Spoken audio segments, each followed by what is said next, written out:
Before I talk about my work, let's consider the present circumstances that we are facing around the world, and how many of us are separate from our communities. I want to invite each of you to take a moment to think about what you value most from your community.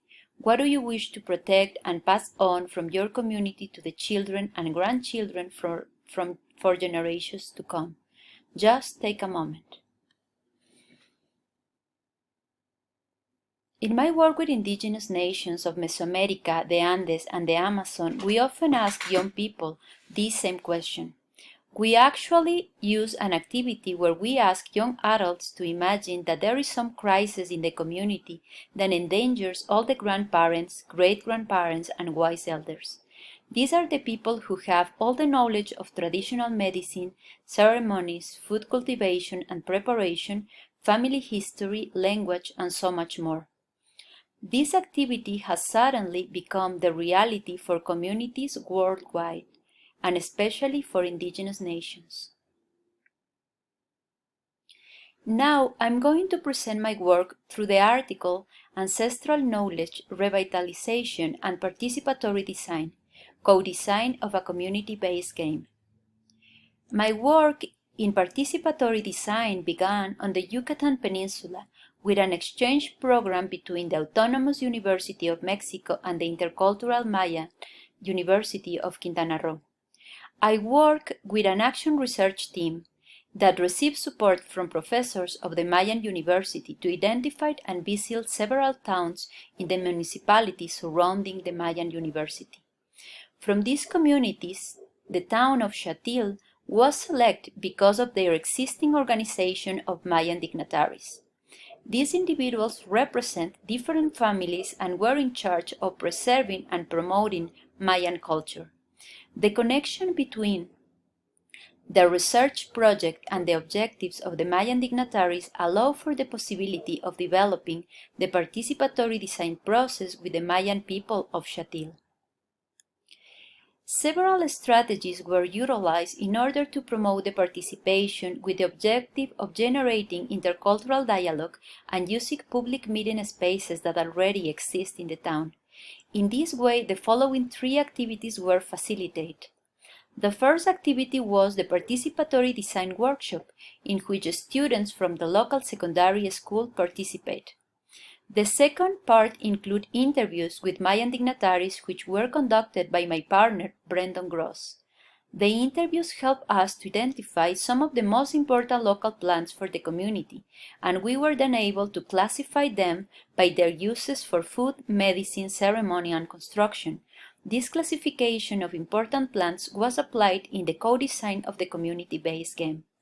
The third component was a weekly gathering that was facilitated with a group of women in which the participants shared their knowledge about traditional food preparation based on the crops of the community of Chatil.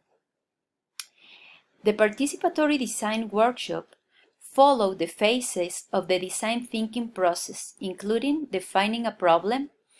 The activities in this phase were community mapping, conceptual map, generative team, and work agreements. The other phase was generating ideas, and the activities were image sequence, visual brainstorming, loteria design, and creating stories through research. Each session were organized in two different parts, include the icebreaker and the main activities which are described in the figure. The ethical and political aspects that allow for the participation of the youth in the workshop began with a voluntary open invitation to the community members to participate. An initial meeting was also organized with the students from 8th grade of the local secondary school. A group of 15 students ultimately decide to participate based on their interest in design and cultural preservation.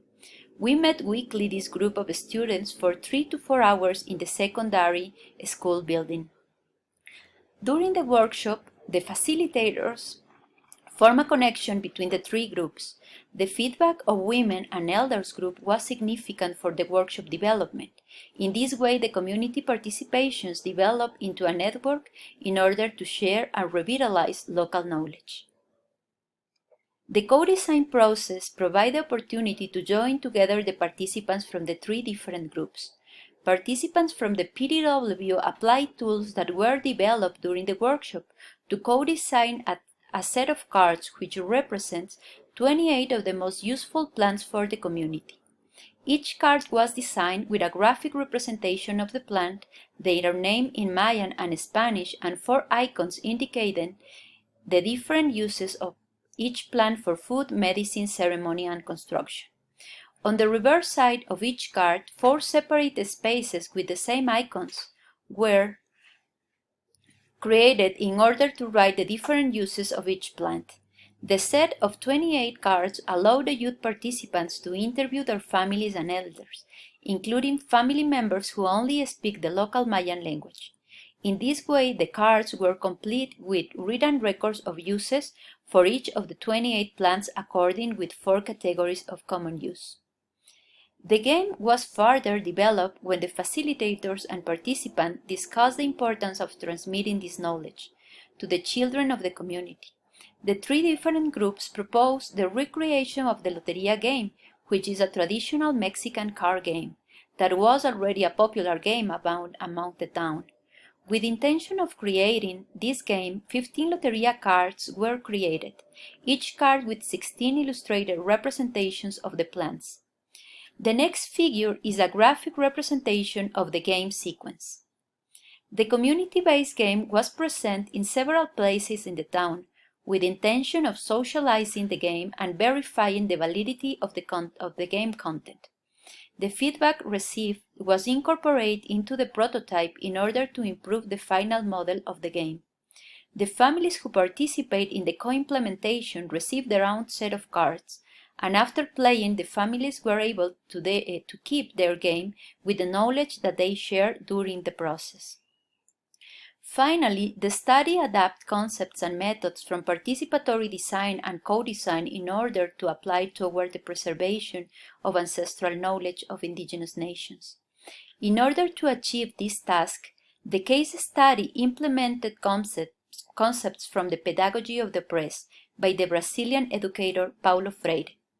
The concepts of the generative theme, dialogic subject, and dialogic education, in addition to the necessity of recognizing the levels of perception of the participants, were fundamental for adapting the participatory design methods in the local communities.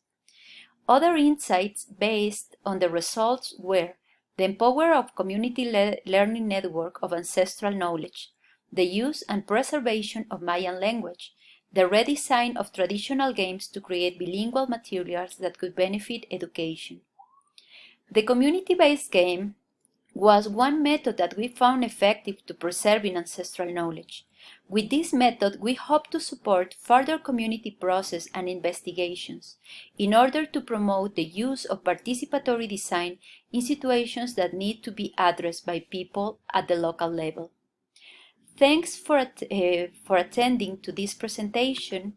Here are my contact information for questions or comments. Thanks.